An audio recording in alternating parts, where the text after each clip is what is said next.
So next we're going to look at the quadratic function where the equation is not written in standard form.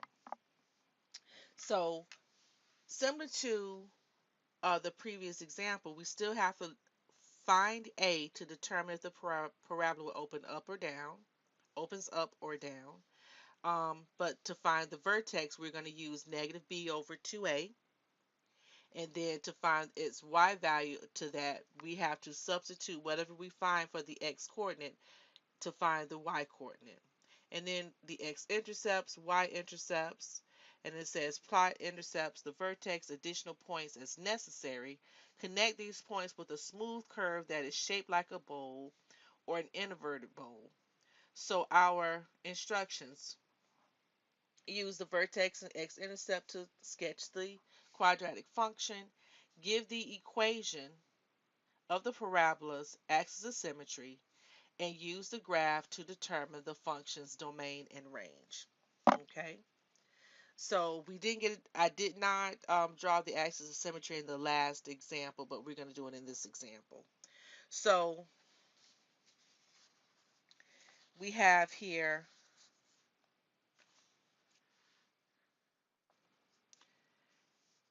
our example.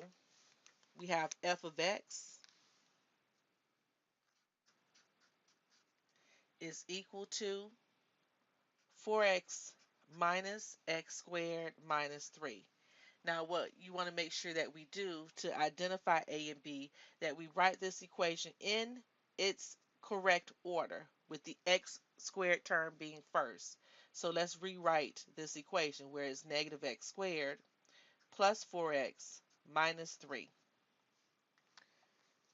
Then identify a, b, and c. Our a here is, or we just a and b.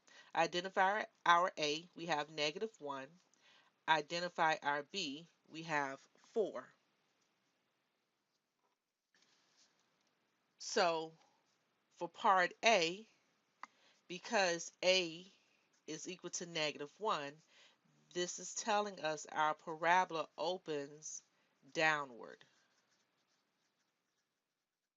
So expect it to look something like this, where the highest point, that would be our vertex. B, our vertex, x is equal to negative b over 2a. We're looking for an ordered pair.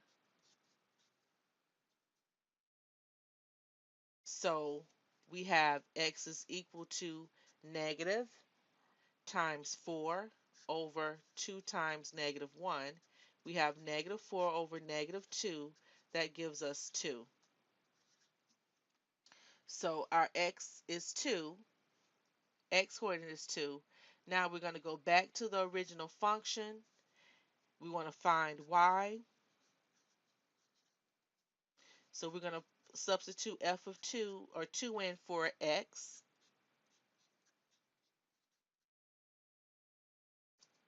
So we have here 4 times 2 minus the quantity of 2 squared minus 3. This will give us 8 minus 4 minus 3. And then 8 minus 4 is 4 minus 3. That gives us 1. So our vertex, let's go ahead and plot the vertex. That is at 2, 1. Here's our vertex. Now let's find the x-intercepts.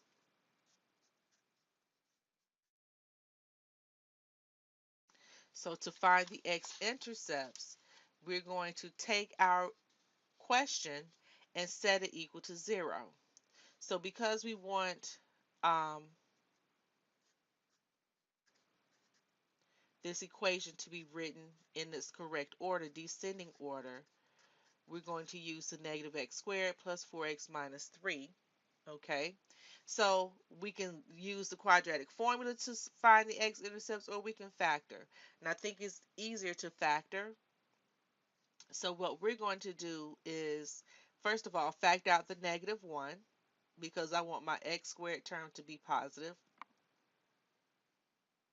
So we have x squared minus 4x plus 3 equals to 0. Now we have this trinomial that can be factored. Xx, well, the factors of 3 that would add to give you negative 4. We have minus 1 and minus 3. Set each factor equal to 0. And that negative 1 equals to 0, that won't be part of the solution. But we have x minus 1 equals to 0 or x minus 3 equals to 0. Therefore, x is equal to positive 1, x is equal to positive 3. So for our x-intercepts, find positive 1 on the x-axis and find positive 3.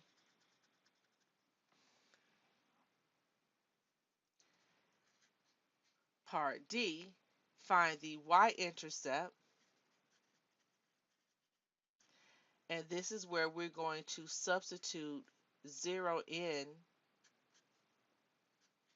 for x. 4 times 0 minus 0 squared minus 3. That is 0 minus 0 minus 3. That gives us negative 3.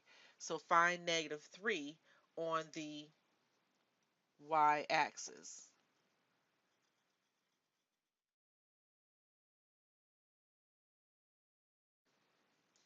Now, your axis of symmetry, you're going to look at your x-coordinate of your vertex. Look at the x-coordinate. So that would be x is equal to 2. So we find the number 2 on the x-axis and create a vertical line.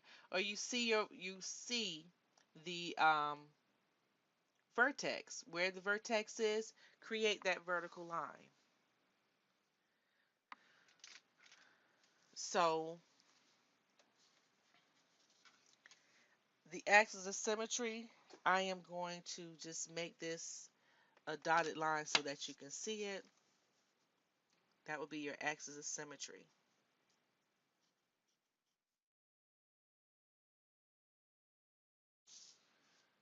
So when you split this in half, both sides are going to touch each other, the points. Like this 1 and 3 would touch. Then whatever this negative 3 to the next number, it will touch. Okay?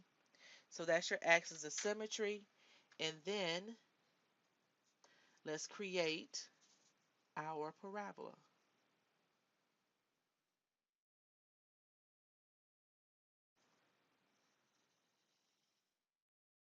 So it looks something like this, going downward. Okay?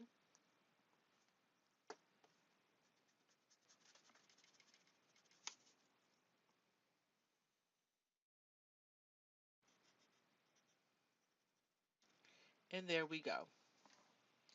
So we found every part um, of what was needed to graph this parabola when the equation is not written in standard form. Okay, finding our vertex is going to be different. We're looking for negative b. We're going to use negative b over 2a to find the x-coordinate, and then take whatever the x-coordinate is, plug it back into the equation to find the y-coordinate. So here's our graph. All right, and one more thing, we need to find the domain and range. So our domain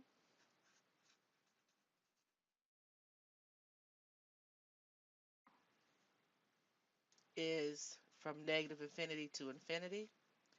Our range is from negative infinity to, where does it end here, at 1. There we go.